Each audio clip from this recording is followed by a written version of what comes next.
Joshua Smith here, and welcome to the GSD Mode podcast. Now get shit done and smash that subscribe button now. What is up, my peeps? Joshua Smith here with another GSD Mode podcast interview. Every single week, I interview top real estate professionals, top entrepreneurs in strip, top badasses out there dominating their space. They're people choosing to not live a life of mediocrity, but instead to go out and create big, amazing, epic lives for themselves, for their families, as well as have a big impact on others. And today, guys, we got another amazing rock star guest here on the podcast. Our guest today, Diskin Young. So Diskin is a real estate agent, investor, and brokerage owner up in the state of Washington, and recently won the NAR 30 Under 30 Award. And if you're unaware of what that is, NAR, National Association of Realtors, every single year does and features the top 30 agents throughout America, throughout the United States, that are under the age of 30. So this is a dude that got in the industry at a young age, man. Got his real estate license right out of high school at the age of 18 as he was going to college. Started his journey with his real estate journey for just himself investing, flipping and acquiring rental properties. His father was a successful real estate investor, is a successful real estate investor, I should say. And start off with that being the intention, which over time led to him also becoming a practicing real estate agent. So helping other investor clients as well as traditional buyers and sellers, which created a lot of success there. That led to him to eventually creating his own brokerage. And they have 30 plus agents now inside their brokerage, as well as, again, Diskin himself being a real estate professional, realtor out there, as well as a big investor, and just continuing to slay it in this industry. And Diskin shares his journey along with what he's doing today and what his agents and their brokerage are doing to continue to crush it. Now, real quick, before we jump into this podcast interview, if you haven't already, make sure to go snag a free, 100% free copy of my new book, Dominate Your Real Estate Business, Top Tips from a Top Producer. There's 42 tips. There's 42 chapters. Each chapter is a different different tip, you guys. And just so you know, man, this is 100% free. No fluff in this book. There's nothing being sold, just top tips, strategies, and methods to help you grow your real estate business. These are all proven things that I've done over my 15 plus year long career that allowed me to become one of the top realtors and team leaders on the planet. It's a digital copy. It'll be sent to your email box within seconds, and you can snag a copy right now at joshuasmithfreebook.com. joshuasmithfreebook.com. All right, let's jump on into this GSD Mode podcast with Diskin. All right, Diskin, welcome to the GSD Mode podcast, my friend. Thank you very much, man. I'm excited. Yeah, I'm stoked to have you here, man. I mean, you're a dude that is just continuing to do some amazing things in this real estate industry, man, and stoked and honored to have you here, dude. And before we jump in, man, congrats on the 30 under 30. Thank you. Yeah, I think that, if agents aren't under the age of 30, they may not understand, fully, but it's like every agent that is committed to their career that's age of 30, I think that's like the main thing on their vision board. And, it's a huge deal, man. So congrats on that, brother. Yeah. Thank you so much. All right, dude. So before we get into all the things that you're up to today, man, because again, dude, you've built this awesome business, you continue kicking ass. And, but before we dive into all that, man, I'm always intrigued in our guest journeys that led them here. So run the clocks, man, like what led you to this real estate journey in the first place? Yeah. So I'm one of those guys that was like an early adopter. So my dad's been in real estate. Oh man, it's gotta be 30 years now or so. And so I was always just around it growing up, right? Like in the car, going to showings or things like that, or he's talking on the phone to clients and stuff. So I was just around real estate a lot. And then I would say maybe 10 or 15 years into his career, he got really into real estate investing and he started buying a lot of buildings. And it kind of just clicked. I kid you not, at 14, it clicked in my head of like, hey, if I want like financial freedom, I need to start buying buildings.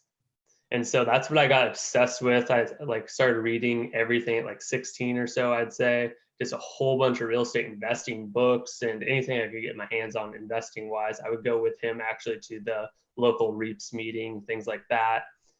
And then when I turned 18, I actually did a house flip for my senior project too in high school. Learned how all the private money, hard money stuff works, all that kind of good stuff. That was during 2008, so not the best time to do a flip, but I think we made something like $4,000 total on that, which was a win right there. And then turned 18, I was like sitting there, I was going to college, And then I was like, well, I want to be a real estate investor. How do I do that? And I didn't really know, there's not like a clear path on how to become a real estate investor. So I thought, heck, I should just go get my real estate license. I didn't really plan on doing really anything in the brokerage world, honestly. It was more just, that's going to get me some knowledge to help me buy more buildings and be around those kind of people. And so when I was 18, when I got my real estate license, while I was going to school here in Bellingham, Washington at Western Washington University. And then while I was going to school, I actually just started almost becoming like an assistant to my dad in part, and then really just hammering home on the real estate investing stuff. So got with a couple different groups of people that just knew their stuff really well and started hitting that pretty hard. Started doing some flips right around 18, 19, really based on letters I was sending out and things like that. So we can go on that later. But yeah, I started doing like 1 or 2 flips, I'd say, a year during college years, just to help pay for college and my living expenses in general. And then I would say maybe 3 years into having my license, I kind of turned into, okay, let's actually do some business myself too. So I kind of started focusing a little bit more on that. And then once I graduated, I got a degree in economics from Western. Then yeah, just started doing a lot more on the brokerage side of things, realizing that's going to help me not only buy fix and flips, but also provide more money to buy rentals myself as well. And then I would say it was 2015 that we started, but 2014 is when myself and a few other guys started talking about, hey, what if we create a brokerage ourselves? We were all at big box brokerages. I was at Coldwell Banker before, and then we had people from Remax, Keller Williams, and Windermere here. And we got together and we were like, what if we took all the best assets of this big box brokerage and then put it into one local brokerage with more culture and just more fun, honestly, in general, not paying franchise fees and things like that. And so we got together, it took a ton of planning and what we called secret meetings and things like that. But finally, in April of 2015, we were able to put together a brokerage. We're called Bellwether Real Estate. This is part of our logo here. And we're here in Bellingham, Washington. We started with, I think, 8 or 9 agents, and then we grew to, our height was about 60, and then we kind of pared that down, just trying to find our sweet spot. And we're at about 35 right now, 35 to 40 producing actual agents, and just kind of growing that as well. So I'm kind of wearing a lot of hats right now in the real estate game of owner of brokerage, broker myself, investor. So and a few other things I kind of got my sleeve right now that's not quite ready yet. So yeah, love it, dude. So out of curiosity, man, was your, because sometimes with our kids, we may not want them to go down the same path that we took because we know, the heartache that it may be, and all this stuff can sound so sexy, but maybe with that being said, man, was your dad like an advocate of you getting into the space, or was he kind of not pushing you, but, kind of guiding you maybe down to explore another path? he was the kind of guy that, like, if you show interest, he'll show you everything he wants. He's not the best. He'll admit this himself. He's not the best teacher himself. He's pretty impatient. So he's like, hey, if you want to listen and watch what I do, I'm all for it. And then if you show interest, I will help you to the nth degree. But I'm not going to decide that for you. You have to decide that for yourself. And I don't know if I was just wired differently or something like that, because my siblings aren't quite like me. My brother is in real estate, but not quite on the same level of what I'm trying to do myself. And then my sister has no interest in it whatsoever. So my dad kind of just like, hey, if you're interested in this, go for it and go all in. And I just saw the life that he was able to provide for us. And I was like, heck, I want to be able to do that for myself one day in my family. Yeah, that's awesome, man. So when you decided when you're done with college and this became really, really a full-time gig, if you will, it sounds like you were doing some flips and trying to build up your investment portfolio. But then you also were positioning yourself to go out there and practice as a real estate agent as well. Was your main niche at that point working with other investors, or did you start going after regular families, just anybody that you can go out there and sell to kind of have that revenue coming in? Yeah, and it kind of came from, I was kind of going after people I knew from, it's a little hard. That's where business and family kind of are interesting, because my dad was working with all my family members. So I have a lot of local family, but they're all already using my dad. And so it's not like I had this big pool to grow from. So I had to use a lot of college resources and then just people I knew from high school. Bellingham's not the biggest town. Whatcom County in general is not the biggest. So trying to network outside of that. And then, like you just said, focus on my investment knowledge really helped me. I found that I knew more. I looked really young too. When I was 19, 20, 21, I looked so young. And so I think people would look at me and be like, really, you're going to help me sell a house or buy my house even? And I think once they started talking to me and saw that I had all the knowledge, that really helped me then. Yeah. Did you personally have any like limiting beliefs based around age? Because that's something I get with young realtors all the time is, the average realtor is 57 years old. I'm young. People are going to take me seriously, and they can have that kind of fear. Was that something that you had to overcome as well? It was huge when I first got my license. I didn't want to mess up anything. I was really hesitant to do very much.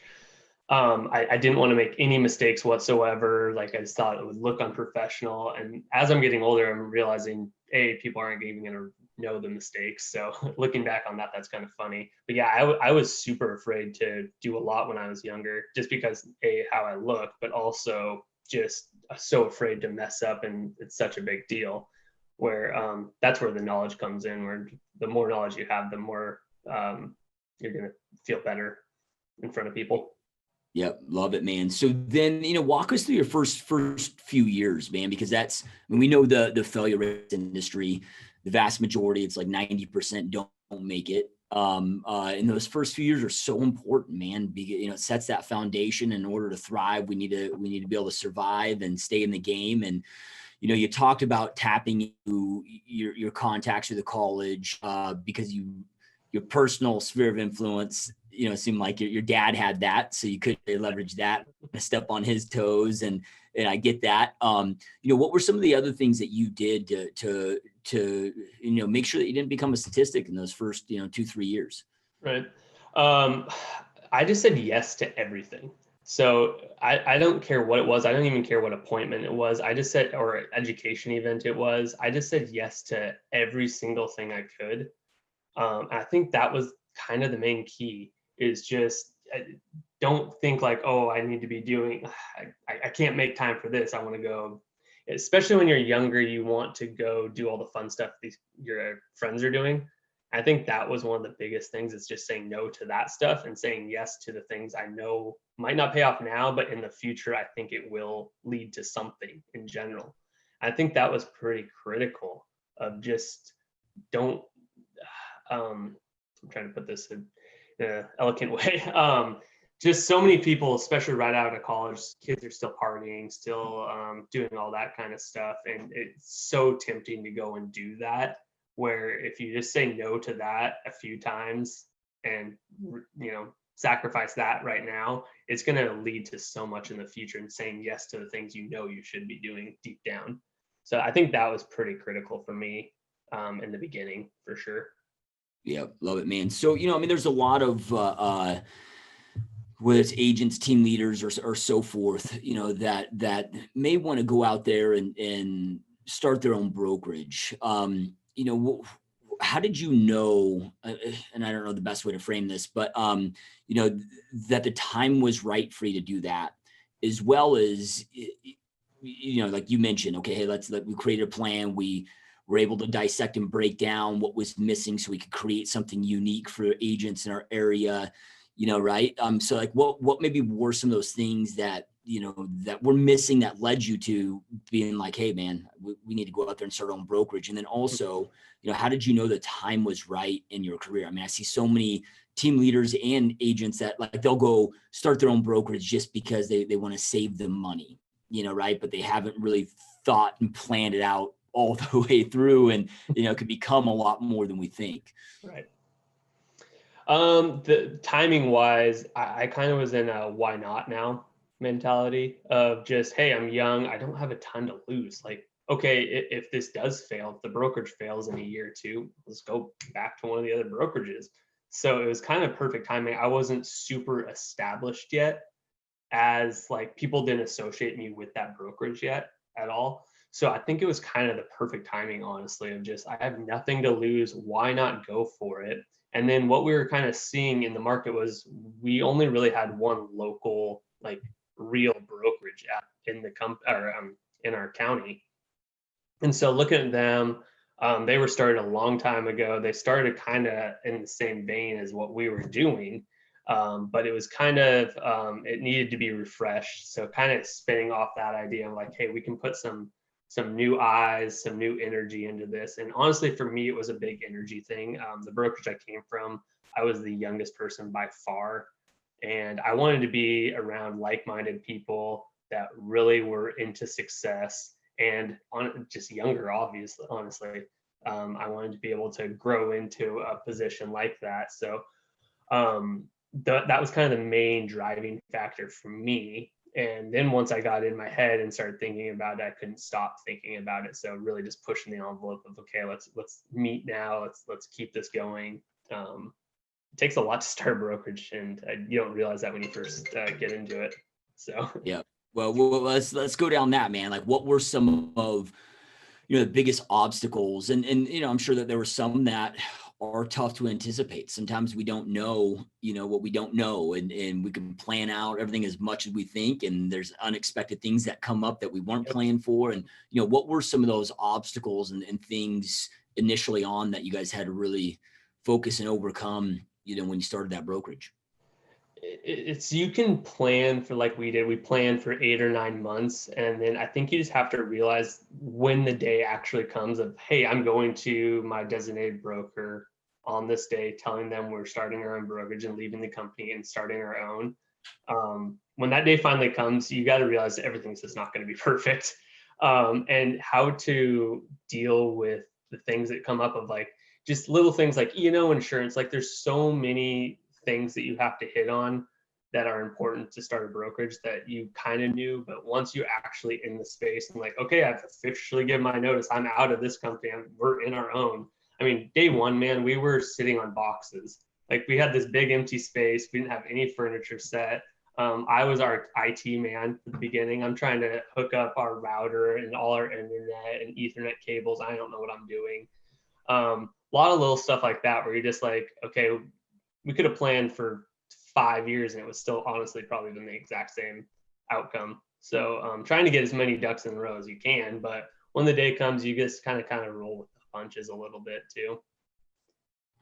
Yep. 100%. So I'm curious, man, how you, and maybe it's the same today, but when you're wearing all these hats, man, it's a lot, as you mentioned, man, you're a brokerage owner, then playing broker, right? You're still growing your own investments, right? Then you got real estate clients and so forth. And it becomes a crazy balancing act, man. What were things that you did and still do, that have allowed you to keep all this going on and not drop some of those important balls? Yeah. Prioritizing. It's so critical. And I keep a list. I mean, I got it right next to me. Every morning I try to come in and write the things I know I have to do today and check it off. I'm a little old school with it, where I do like to use paper for that kind of stuff.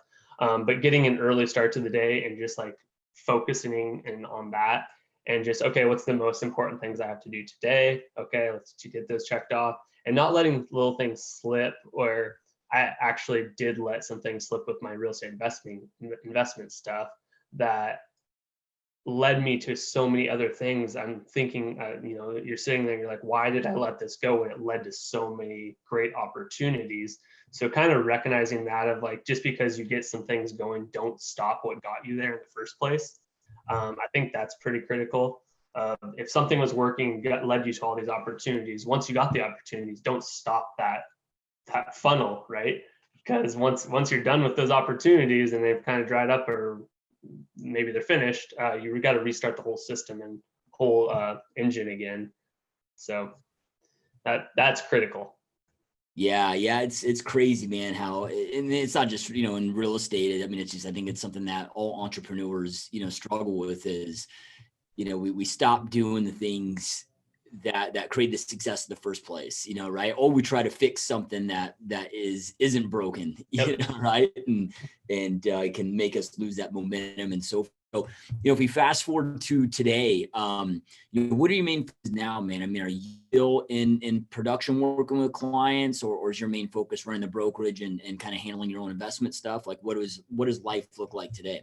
Right. I would say mostly brokerage for myself. My own personal book of business has gotten a lot more busy lately. And so focusing on that, I've taken a little bit more of a step back where I am still involved in the day to day, but we've got our systems down at the brokerage so well right now that it's not something that I need to be there every single day or have my finger on the pulse all day at the company, which feels really good. We have not only our foundation and all our systems are just so dialed in, but our staff right now is just amazing. So I was the managing broker for the company, overseeing all the contracts for about 2 years. And we have someone different in that role now, and he just kills it. He does even better than what I was doing. He's way more passionate about it. I got burned out pretty quickly doing that, taking every single phone call or reviewing every contract that came through the brokerage. So I got pretty burnt out on that at some point. So him taking that role was critical, and he just kills it, and everyone loves it. So having that, and then we meet just a couple times a week and just plan for the things that we got going. We got a creative director that's amazing now that she just got hired about 5 months ago. So she's been killing it too. So all that kind of stuff. Our office administrator is just amazing. So that's not taking as much time right now, which is leading me to be able to do more of my brokerage business, getting that more ramped up. And then I was telling you before this call, I just bought my own personal house. So now that I got more home base, I can even focus even more on getting more rentals. Yep. So. Yep. Love it, man. So when you talk about systems, dude, because I know that this isn't the kind of fun, sexy topic, that us as, real estate agents want to talk about, but they're so important, man. And, when you see the top, whether it's the top individual agents, top team leaders, top brokerage owners, one thing that they all have dialed in, man, is their systems and processes. And it can make or break you, dude. What have been some of the key things that you guys have done to be able to build such great systems? Just having an order of operation. So we know now, let's just take this, for example, if there's a brand new broker that calls, we have a full system for that. If it's an experienced broker that calls our system, we have a full system for that. Just order of operations. Everybody knows it. Everybody that's involved knows their role, which is critical. We haven't had that for a while. The first few years, we were just kind of winging it, I would say, more than anything, honestly, and just having success based on the energy we were creating and the people we had around. And now that, brokerages have just changed so much over the years too. Even in the last 5 years, it's been crazy to see, mobile models and all sorts of models come up. So just having all these systems in place were critical of order of operations. People know their job, people know their role in that job, makes everything a lot easier. And, you can go get whatever software you want for those roles, but it's the actual written out plan that is the critical part. It's not the software that you're going to go buy. That part doesn't really matter as much. It's whatever works for you in that case, but it's actually written down order of operations that matters. So if we have a new contract come in, we know exactly what happens with it. We're really strict with reviewing our contracts, and people know their roles on that. And the brokers at our company know that we're strict about it. That's one thing they like about us, is we're very hands-on when it comes to that and reviewing contracts, where most companies aren't. So we think that gives us a little bit of a leg up in the industry as well, just knowing that every broker that sends out an offer, it's going to be the highest degree of offer written. It's not going to be flimsy or look like it was written by somebody that didn't know what they were doing. So. Yeah. Love it, dude. So then, at least at the time of us recording this, what do we got here? October 29th. So we're still dealing with, this crazy COVID-19. Yes, we are. Whatever you want to call it, pandemic. I mean, just it's been a wild ride, man. What were some of the things? Because it was in most markets, and I know we were talking off air before we hit the record button. In your market, it seemed to file in line with most markets out there, where we had the immediate shutdown that happened, and a lot of people panicking and so forth, and then not only did it correct, man, it's rebounded at such an insane rate. And what were some of the things that you guys did, whether it's you as an agent as well as you with the brokerage and your agents that within your brokerage, to keep pushing forward, when all this first hit, to not lose that momentum and so forth. Man, it was scary. I'm not gonna lie. From the brokerage standpoint and from a broker standpoint, it was scary. I remember when the first thing came up, and you're kind of panicking a little bit, just because it's so unknown, and people are freaking out everywhere. So when it first hit and everything locked down, we were pretty nervous, and we were just trying to come up. Okay, let's think of worst case scenario and how it's going now. So let's have two plans of action, basically. So from a brokerage level, we tried to cut costs pretty quickly on things we didn't need for sure, just to build up a bigger nest egg, just in case some craziness happened. I think that's smart with finances in general. Is just, and I think that goes actually for a broker. Each broker is really an independent little business themselves, and they should be operating as such. So when seeing that, okay, what costs can we cut right away? And then let's look at worst case scenario, just because I think you have to. And am I going to be able to make it 2 years if it's like this for 2 years? And so trying to plan that out, that was the main thing we did. We had 2 spaces at our office, and we got rid of one of them that we didn't really need because we made some more room for our other spots. So like little things like that, that were pretty critical right away to do. We just did it right away. We didn't even wait. So that helped us for sure in the beginning, just feel a little bit more settled. And then we were able to get into some different marketing. We were pretty well set up for mobile already, which helped actually during this time, where the transition from in office to not in office was actually a pretty easy transition for us. So that actually didn't take a ton for the brokerage in general.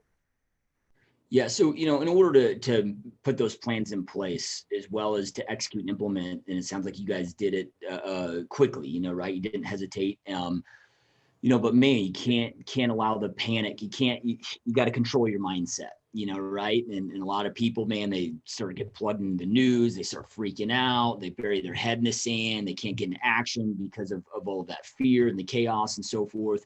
What do you do during those times, man? So, you can think and see clearly, even though, the rest of the world might be in crazy chaos. For me, it's just having an absolute passion for success. And I know that sounds it's a very macro level thing of having that's not really a tangible thing you can go do. But for me, I'm just so committed, and I have such a vision for what I want my life to be and what I'm trying to create, that I don't think you could throw too much in front of me where I'm not going to be able to veer around whatever it is to find whatever the success is out there. So it could have been a pandemic. It could have been really anything. I just, okay, I want this in my life. Not much is going to be able to stop me from getting that. It's a pandemic or whatever it might be. So that's a very macro level answer, I know, but I feel like what I would contribute it to. Yeah, love it. So then what's it like where you're at today, man? I mean, what's the market looking like right now? It's crazy. Yeah, we were talking a little bit off air, but it is absolutely insane.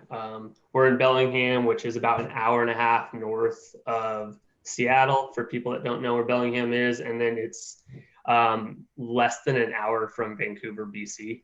So we're right near the Canadian border. It would take me maybe 25, 30 minutes to drive to the Canadian border, which is shut down right now. So can't do that, but that's kind of where we're positioned.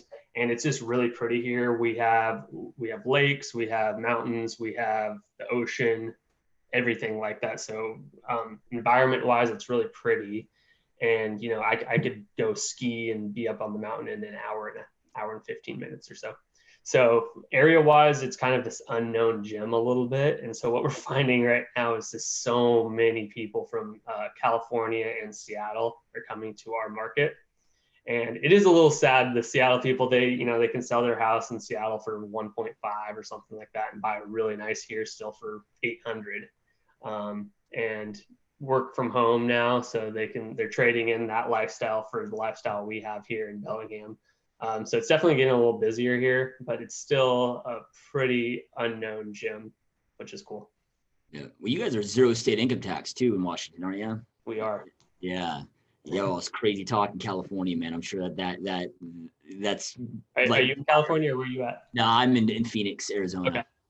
You know, but we're experiencing the same thing, man. I mean, Yeah. all these people from California, dude, it's crazy. You know, what scares me, man, is the rate of appreciation that we're experiencing. You know, it's what comes up must eventually go down, and it's like, how long can this last? And you get to the point where when you outprice the locals, you know, because we're not like let's just say a San Diego where it's a big second home community. You know, I mean, this is where people are working, you know, and living, and you know, and that's what starts to really make me nervous of the sustainability of it. You know, and how long can this keep going on, and what are the, you know, I was in the business in 2005 is when I got licensed, and you know, so I had a couple of those great crazy years, and then we all know what happened after that. And you know, it's that kind of fear. I'm curious, man. I know that you probably get this question a lot from clients, from investor clients, but also your agents and so forth. And you know, the fact that you have a degree in economics, and I know none of us have a crystal ball, man. So I hate putting you on the spot here, but I'm just curious, man. Where do you see this going, man? I mean, there's a lot of concern and talk about a market crash in the next 12 to 24 months, and you know, like what's your 2 cents on that? Right. Yeah, and just right off my personal thing, I just don't think it's going to change much in the next at least year and a half. I think that everyone at government level and the Fed, everything like that, they're going to want to keep everything pretty stable. They're not going to want big fluxes in the market. So I think they're going to, at least for the next year to 2 years, keep everything level. I do bring that up though every time I'm working with clients, and even for myself when I'm projecting for projects. What if there was a huge crash in the market? And I always tell people it doesn't really matter what your house is worth as long as you can still make the payment, right? So as long as you're comfortable with that payment amount, and if you feel your job is secure, I know that's a whole nother thing right now is job security. But if you feel good about that payment, it doesn't really matter. I know it feels weird to say that, but it doesn't really matter if your house goes down 30 grand, 40 grand, 50 grand in value. It will come back up eventually. So as long as you're not super reliant on you have to sell at a certain period, that's where I would get a little bit more nervous. But if you're a little bit more flexible of when you're going to sell, or if you're planning on not ever selling, then who cares what the house is worth? You know, maybe it's nice if it's worth a little bit less and your taxes are a little bit less on that property, if anything. So I feel if you don't have a certain time you have to sell, it doesn't really matter. I think it's what it goes down is also going to come up. We saw that big time in 2008 and 9. You know, there's this big crash and things started creeping up. Everybody was weary. But if you bought in 2010, imagine the amount of equity build you have in the last 10 years. It's just crazy what people bought stuff for in 2010. So, Yep. No, I go for it. Yeah, no, I hear you, man. So then, you're also an investor yourself, an avid investor yourself. I mean, is this a market right now that you are personally acquiring properties and looking to acquire right now? Mm-hmm. Yes. Just it depends on what you're looking for though. Like cap rates and stuff on the market is not great at least here in Bellingham. Like you could go to Phoenix or wherever you're at, or, you know, I know some people that are getting stuff in South Carolina and things like that. You're going to get probably a lot better return. And what we're seeing here, at least though, is the cash on cash return is not as great, but the appreciation is much better. So that's kind of where some people are banking a little bit more on the appreciation side of things here. But yeah, I bought a duplex last year. I'm not afraid to buy things in this market whatsoever. I do a lot with owner financing. So I'm pretty heavily vested in owner financing, where that has led me to a lot of good things. Also, just creating that relationship with the owner has led to a lot of other bigger things. So I always try to focus on, you know, owner financing if I can, but also I'm just not afraid to buy something in this market. Interest rates are just crazy low. So it's just insane what you can pay. My own personal residence that I just bought is I have 2.5% interest rate, which just seems crazy to me. Yeah. So I know people have even gotten lower than that, but I was just like 2.5 is just nuts. When a year ago it was probably 3.6, somewhere in there. Yeah. Which even that was nuts. Yeah. You know, right? Like, oh my gosh, under 4. Yeah, I mean, when I first got in, it was like kind of like that's when they were doing the first and the seconds, right? The second line of credit for the other 80%, but it was like 6% on the first, sometimes 11, 12% on the seconds. Yeah. And I have mentors that have been in this business a long time where they experience a 20% interest rates, right? And that's crazy. It's gnarly, man. So then, I mean, we're getting close to 2021.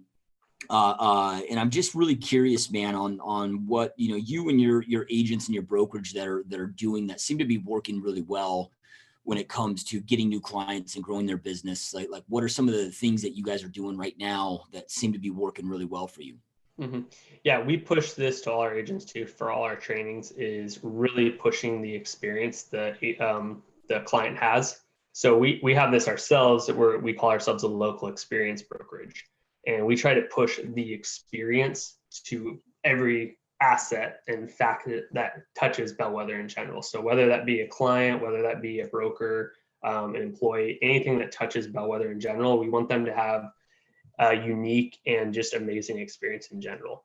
So we try to tell all our agents, push that to all our agents of, if you can create a unique and amazing experience for this person that they're not going to forget, they're going to refer you. It's just the review culture that we're in right now. Everything has to have a review. People don't trust anything without reviews. So if you're providing like over the top experience and a level of service to somebody, they're going to remember that. They're going to start referring you out. They're going to give you an amazing review, and that's going to kind of snowball into more and more things. So even if it's working with a Zillow lead online or cold calling someone, if you actually get them as clients, you're going to be able to convert that by having an amazing experience with them. And that's what people are looking for. I mean, it's such a big purchase. Most Americans, it's the biggest purchase of their life and their biggest asset in their life. So if you can create something where it feels super special to that person, they're going to remember that going forward. Yep. Couldn't agree more, man. When it comes to that, though, specifically, I mean, a lot of people talk about, oh, man, you got to make it this amazing experience. It's got to be above and beyond. And I think that most real estate agents understand that and get that, but then from there, it's like, well, what do I do to stand it? What do I do to make it a better experience? What are some just examples off the top of your head that, you guys are doing or that can make it a better experience and really be able to deliver that wow factor to them? Right. Just having a lot of professional things off the get-go. So buyer's guides, just all the little stuff people are going to be probably afraid to ask in the very beginning. And just being upfront with, okay, here's what you're going to expect. Don't lead them into the darkness. Have them knowing what's coming so they're not surprised. Little things that we do, like we have like swag stuff like this in the office that agents can just grab and hand to their clients, like little things like that. We always push them like, hey, give them something. If they're here to even if they're not going to be a client, give them something that's going to remember you. And then through the process, just I think heavy communication. Do not go 4 days without talking to your client, because they're in their mind, they're freaking out. If you ever go through the process, to people that haven't maybe bought a house before, and there's a lot of agents that haven't bought a house before even themselves. But once they go through it the first time, I just had that happen with an agent. He bought his first house and he was just on the edge the entire time, nervous about it. And he's like, this was such a good reminder to go through this and what my client's feeling. And it kind of changed his perspective on how to handle clients. So if you know that going in, be aware of that and set up the process where you're communicating overly with them. And then at the end, just over the top gifts, checking in. I do quite a few months after, continually to check in, making sure everything's good. Little things like, I'm a big proponent of, if something goes wrong and the client's unhappy about something in the end, it can be something small like the house wasn't cleaned. Just pay for it. It's going to be worth it. Just pay for it and say, hey, I hired 3 cleaners. They're going to be there for 3 hours tomorrow. Just to let you know, you're not going to have to worry about oh, sweet. Okay. Now I can focus on the other million things I had to do for this move or whatever it might be. So all the little things like that, I think, go a long way. Yep.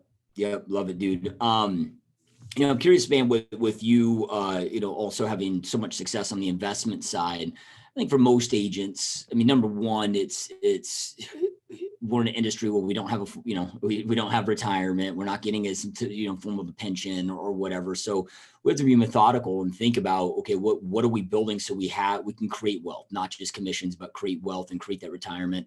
Whether that be real estate investing or other avenues.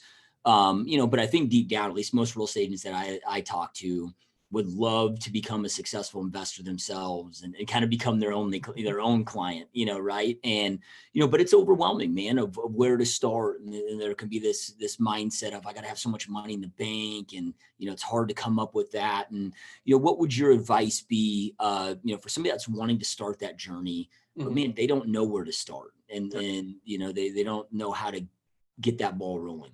Mm-hmm. Yeah, and I always can say there's two people when it comes to this. There's going to be the person that is so desperate to do a deal because they think it's cool, or that's what they want to do, that they're going to jump on the very first thing that comes in front of them, and that might not be the best thing.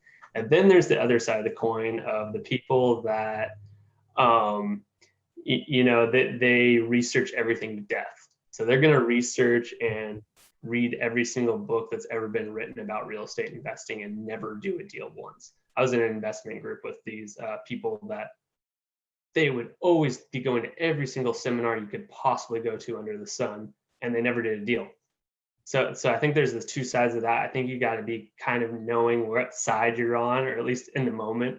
Okay, am I being this person, or am I being this person? And going and knowing that there's so many different ways to get knowledge out there. And I think that's the best thing to do, is kind of find a little bit of your niche, at least to start, and how you're going to gain success. There's a million ways to find a deal. So what way are you going to focus on? And once you choose to focus on that, stick to it. I think that's the biggest thing. Don't, I sent 1,000 letters out and I only got one response, and it was a person that told me to, get out of here and bleep off, basically, right?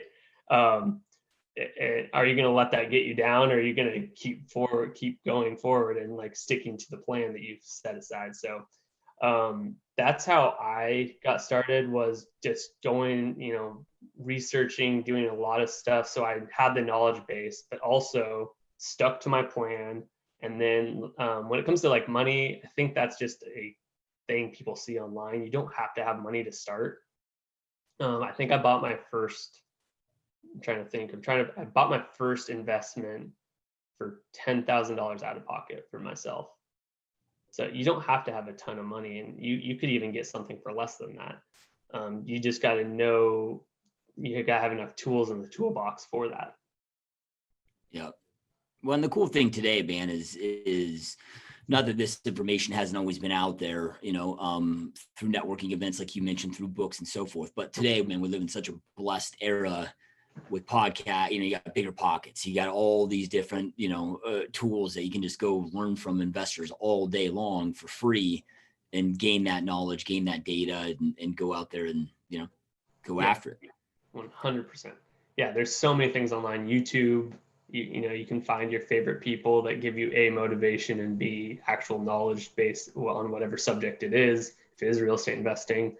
But yeah, just getting the backing of the knowledge for the real estate investing is going to help you so much, because what might not look like a deal before is now all of a sudden a deal. I think that's the coolest thing. One really quick story on that, actually, I can think of off the top of my head, is I knew this guy here locally, and he was trying to do flips. He was trying to do the investing thing, and he was really good at getting the deal. Like, he's just amazing on the phone. I don't know how he does it still to this day. I don't understand how he was so good at it. But then when it came to the actual flip, he was horrible. He didn't know anything about construction. He couldn't manage a crew. He had not great taste for what flips needed. So people that would go to it would be like, oh, I hate all these finishes, So he was not having success on the end of things. So he was really good. Okay, I got this amazing deal, tons of profit margin, but he was just getting shrunk because he wasn't good at all the other stuff. And so I told him one day, I was like, why don't you focus on wholesaling? He didn't even know what wholesaling was. I was like, why don't you focus on wholesaling? You're so good at finding deals, you'd make a killing. He's like, well, what is it? I kid you not. And I think 4 days later, he calls me. He goes, so you remember that wholesaling thing? How do you do that? Because I think I have one. And he comes over and we start talking, and he's like, oh yeah, I can make about $70,000 off this. I'm like, what? On your first wholesale deal, you can make 70,000. He ended up actually making 50 grand when it was all said and done on his very first wholesale deal. Yeah. So it's this switching mindset of, he probably wouldn't have made anything if he did that as a flip, if maybe 10 grand, but in a week he made 50 grand, just switching his mindset on that. And he's taken off from there. He does it like crazy now. Yeah. Awesome. Yeah. Earlier on, man, you mentioned in the brokerage that you guys had, I think you said you got to the point where you had about 60 agents. And then you scaled it back to about 30 or so now. Was that a thing of just trying to really refine and dial in your processes? Was it a thing of you guys maybe discovering that you were growing too fast and really need to get these things in first, or was there, other things to it? Maybe I went through that on my team where, got to the point where I was so focused on just agent count on my team. And then I realized, man, well, we have, an influx of part-time agents that were tough to support because they had 9-to-5 jobs and, they needed contract help at 10 o'clock at night. And I was burning out our staff and we didn't have the things to support them. And, we essentially just grew a massive number of agent for the team count, but our average agent production was embarrassingly low, right? So I'm curious of what, kind of what led to that. And then also in a follow-up to that of, what's your guys' vision for it and where do you see you taking it? I think you nailed it with the first one, honestly. And it was a combination of what you said there of, okay, we're growing really fast and we did not have the systems in place to support the people. It was just plain and simple of, we were just dropping the ball on a lot of things. There was a team that was kind of falling apart within the things because we didn't have a strong enough grasp on that. So people were leaving and then angry. And so leaving and going to other brokerages, people moving, people dropping off because they weren't successful. It was honestly just, we got a little bit too big too quickly and we weren't supporting them in the way we should have been. So if that would have happened now, we have the systems and processes in place that I talked about before that we could easily handle that kind of volume. But back then we just weren't ready for it.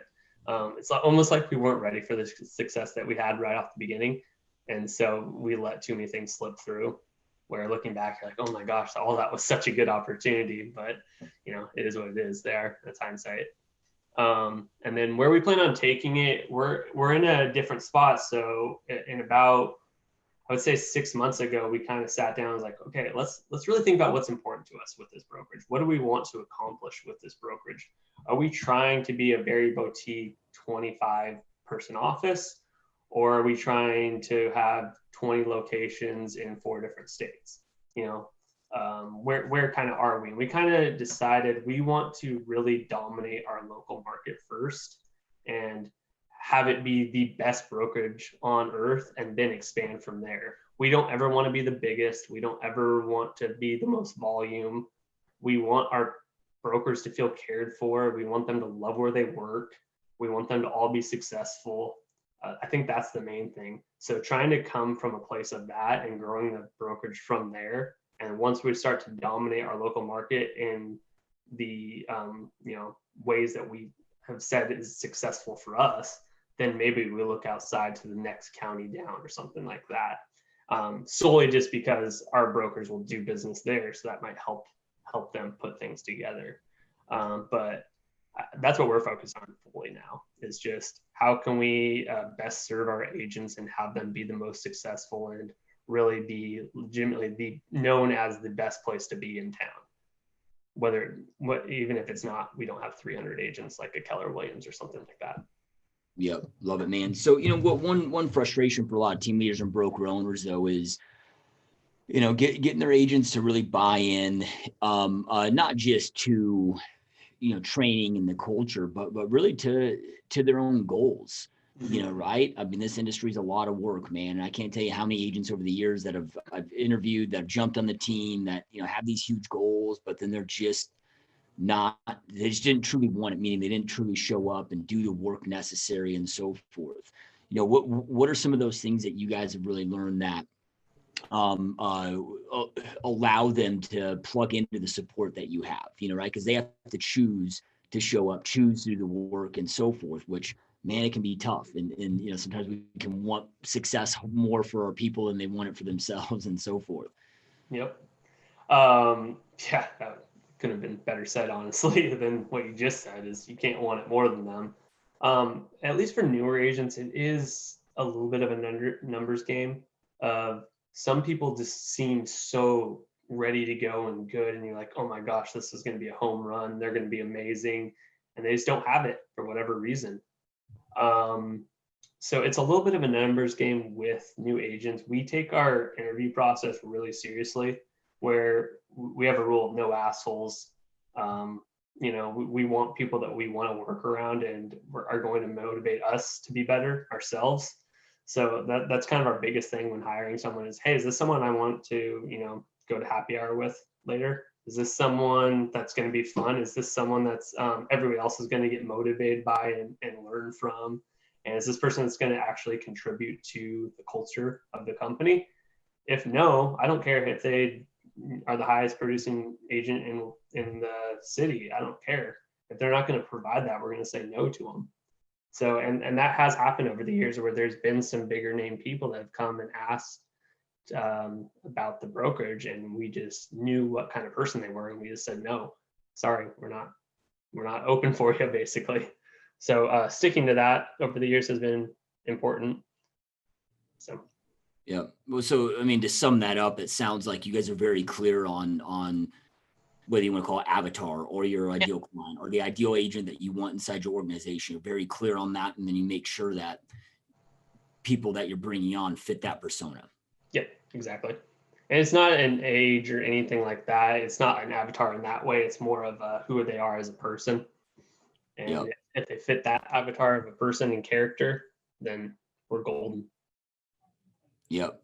Love it, man. So then, you've been in the industry for some time. You got in at a very young age. And dude, like this can be a lot, and it can be a lot of stress, and there comes a lot with this and a lot of problems and so forth. Just like, any entrepreneur in any business that we're in, and in real estate, it might be slightly different. And as you mentioned, we're helping people buy and sell the biggest, purchases and sales of their lifetime. So then, it's like I always joke and say like it should be a requirement for real estate agents to have like a psychology degree, right? Because we play that, and obviously it's a joke, but I mean, we there can be just so many things that can be so draining. And I'll tell you one thing, especially more now than ever before, because of with COVID-19 and, all of this, I think it just has people in a different mindset. But I'm more so than any other time in my career, I'm having a lot of people reach out that are suffering from burnout and so forth. What are some of the things that you've done on a personal level,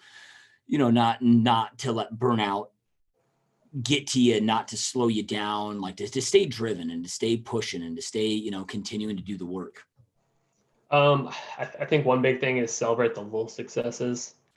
When you're having little successes and it's not tied to the ultimate goal, you're going to feel a lot better. And then it goes back to, why are you doing what you do in the first place? I think that's probably what most people, most entrepreneurs would say is, what's your why? Do you have a clear vision for what you're trying to accomplish? And are you ultimately tied to that? Or is it just something you decided one night of like, hey, I'm going to get my real estate license and I want to make $100,000 a year? Well, why was that the goal in the first place? And why was that number important? Is it just because it was 6 digits and it sounded cool, or $1 million? It doesn't even matter what the number is. But you can put it whatever. If you don't have an actual tie to that, then it's not going to matter. And so becoming really clear on your why, like mine is, I want freedom. I want to be able to hang out with the people I want when I want. I don't want to be tied to anything. I don't want to have to answer to anything. I want to be able to go when I want to wherever I want. And that's just such a clear vision for myself of I'm going to do that, then you're going to have burnout in some things regardless, but you're going to find other things that keep you driven towards that main goal. So maybe you're tired of making 200 calls a day to cold calls, right? Well, switch your business up, and you're going to get motivated again to go after something just as hard. So there's going to be little burnouts. I don't think there's any way around that, regardless. But as long as you're tied to your vision and your goal, and you're able to find other avenues to keep you motivated, I think you're going to be successful then. Yep. Love it, man. So just a couple last questions for you here. If you today, so Diskin today, knowing everything that you know throughout this whole entire journey and the experiences that you've had, could go back and have a conversation with your younger self when you first entered this journey, and give yourself 2 pieces of advice that you feel would really have just fast forwarded your success trajectory that you're on, what would those 2 pieces of advice look like? Man, I would say the first one would probably just be, don't be afraid, and you know enough. So that was the biggest thing. And we were kind of talking about this when I was younger. I was a little afraid of making a mistake. And I specifically remember there was a deal in front of me. I said no to it. I drummed it up. I did everything right until the very end. I specifically remember calling them and saying, you know what, I'm going to pass on this one. I just don't think I can do it. And it was just because I was afraid. I was afraid that I made a mistake somewhere. Even though I got everything I was doing, I was so excited to get to that point. It just, for whatever reason, I got nervous of it. And so if I could go back, I'd say, don't be afraid. You're going to make some mistakes. It's not going to be the end of the world. Just keep going forward. And then I'm trying to think what I have a lot of different ones I probably could say. And this, again, what I said, I contribute some of my success to, but also to saying yes to even more. I just think when you're younger, and this can be for anybody just getting in, it doesn't have to be a young person, age-wise, just anybody right in the industry. I just don't think you can say no to things. I think you just need to say yes to every single opportunity that comes your way, because you just have no idea where it's going to lead to. So I think that's the big thing. Is it's funny how things you didn't think would connect to anything actually turn into something later down the line. It's funny in life how that happens so often. Yeah, couldn't agree more, man. I was just having a conversation with a friend of mine yesterday, and I was we were talking about all the things that they had to try, right, that led to getting them clarity on the path that they're on now. And like I said to them, I said, yeah, it's in life, man, it's easy to figure out what to do, through books, through whatever, but it's very difficult to figure out what not to do. And you just got to go through those experiences, man. And because whether you win or lose, it's still a win, right? Mm-hmm. You get those valuable lessons. Okay, I know that didn't work, or I know that that's not the path for me, or I know that, it's like, look, if you asked me 5 years ago what I wanted to do more than anything, I would have told you I wanted to be like a high paid, stage speaker. And then I went out there and it just looked fun and sexy. And I enjoyed speaking, but then I started doing that. And I was gone half the year from my family. But I had to experience to realize this sucks. I don't want this at all, man. Right. And I learned that, something that I don't want. So now I don't have to worry about chasing that thing anymore. And it's so powerful, man. So love it, dude. So right. Yep, 100%, man. So, Diskin, for those that are watching and listening, man, I mean, we're all real estate agents here, team leaders, broker owners, and everybody's tied to the real estate industry that's here with us. If anybody wants to, man, maybe they got a referral for your market, maybe they're in your market and want to talk to you about opportunities at your brokerage, or maybe they just want to continue following you and see all the amazing things that you're up to. Like, where's the best place to follow you, to get in touch with you, to do all of that? Right. Yeah, I can give out my email if people want that. It's diskinrealestate@gmail. I've been using that since I was 18, so keep using it. Got about 1,000 other ones, but that one's my main one. Yeah, and then I'm on Facebook and Instagram. If you ever want to connect, I'm fully open for it. And then bellwetherrealestate.com. We have that, and yeah. Awesome. You'll be able to find me. Diskin's a pretty unique name, so I think if you just Google Diskin, you'll probably find me. Yep. Yep, love it. And those that are watching, listen, wherever you guys are at, whether it's on YouTube or iTunes or Stitcher or Google Play, if you just scroll down, we'll have into the show notes, we'll have all Diskin's contact information, his email, website, social media handles, all of that right below. And Diskin, man, I know that you're extremely busy with business, plus you just closed and moving into your new house, dude. And the fact that you took time out of your busy to be here, man, has been a huge honor, dude. And this has been a great time, my friend. No, thank you so much for having the opportunity to come on here. It's been cool. Yeah. Yeah, no, this is awesome, man. And those watching and listening, as always, truly appreciate you being here. Truly appreciate your support. Keep up the amazing work. Keep kicking ass, and we'll see you next time. Peace. I hope you enjoyed this GSD Mode podcast episode. Now make sure you get shit done and smash that subscribe button now.